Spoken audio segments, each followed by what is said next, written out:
Pa zato što radimo ono što volimo, sa ovom profesijom možemo da se osamostalimo, da budemo nezavisni, stalno pratimo trend frizura, uvek smo u tom trendu i pored toga što ulepšavamo kosu, mi je i negujemo i dižemo raspoloženje mušterijama.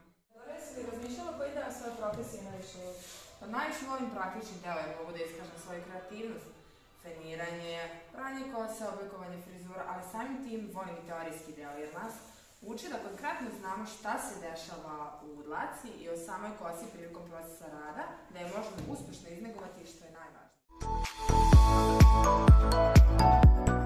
Anđeli, si razmišljala šta je važno za našu profesiju? Možda da se stalno usavršavamo, da volimo ljude i kosu, kao i našu profesiju. Važno je da budemo kreativni, spretni i uredni i da širimo dobru energiju i tako ćemo vremenom steći profesionalno.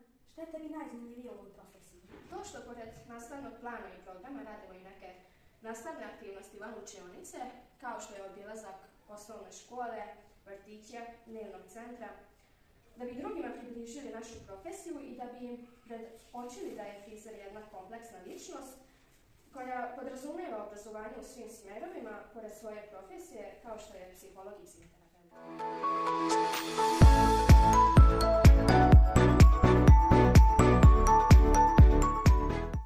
Tamara, da li bi ti preporučila nekom da upiše ovu školu i zašto? Naravno bih, jer iz tog razloga zato što se ovdje svi poznajemo, družimo i atmosfera je super.